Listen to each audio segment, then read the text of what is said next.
Because of the seriousness of the allegations made against the students, the university has no choice but to suspend all 4 men pending further notice. I can't believe this. Don't I even get to defend myself?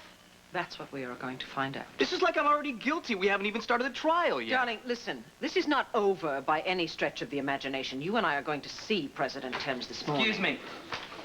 President Thames is here. Kevin? Mrs. Buchanan?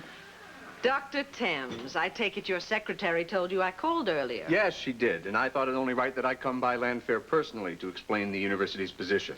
It's the least I can do given the generous donations that the Buchanans and the Lords have made us over the years. I'm not asking for any special treatment, Doctor. I'd just like to be dealt with fairly. I'm sure you would, Kevin, and that's why I'm here, to help sort things out. I would be willing to bet that you are here because you didn't want to have a nasty scene in your office. Mrs. Buchanan. Please don't insult me with excuses.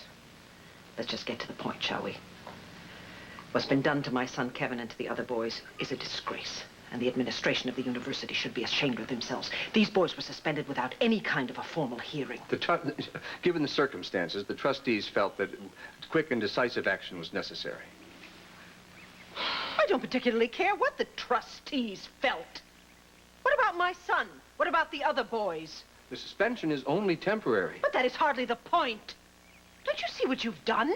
These boys are about to go on trial. This suspension could easily influence the outcome. The university's first responsibility is to do what's best for the student body as a whole. I see. What about the university's responsibility to upholding values, such as truth and justice? What are you teaching these students? That it is more important to save face than to do what's right and fair? I am disgusted by this whole charade. Mrs. Buchanan, if you will only calm down and listen to what I have to say, I think you'll agree that we had no other choice. In fact, you are in part responsible for that.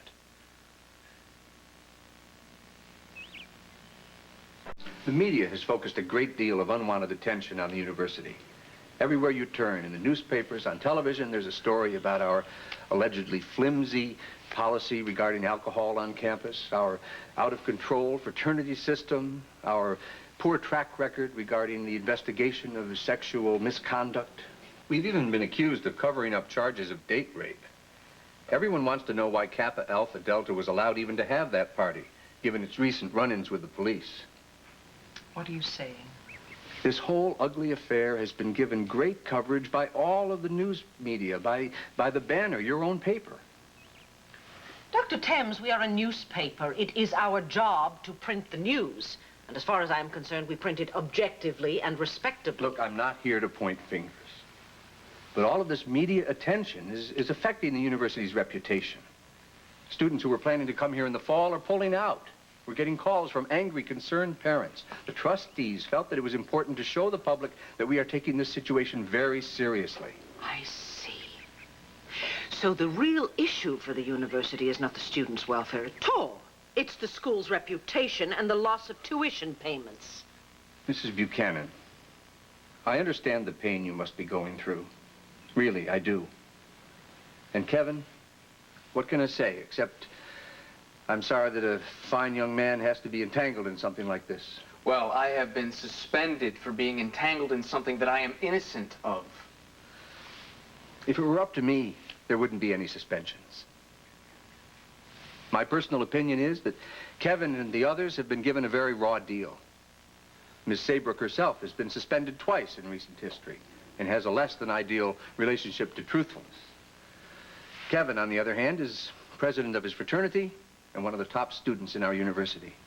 And as for this fraternity party, even if things did get a little out of control, I'm sure the young woman knew what she was getting into. You can't blame boys for wanting to have fun, to let off a little steam. What are you saying?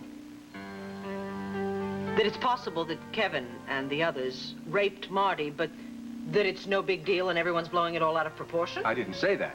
I can't believe what I'm hearing. God forbid if Marty Saybrook or anyone were raped. The culprit should not only be expelled from the university, they should go to prison to rot for the rest of their lives. Well, of course. Now, don't misunderstand me. What I meant was... I know exactly what you meant. I find it a disgrace that a man like you is put in a position of power over young people. Excuse me, but... This conversation is ended.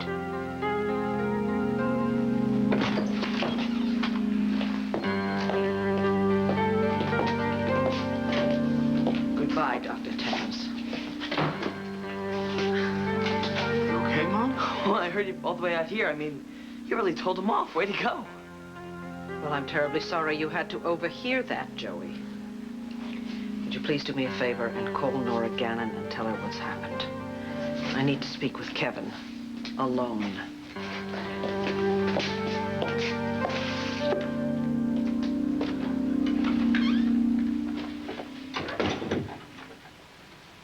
What's up?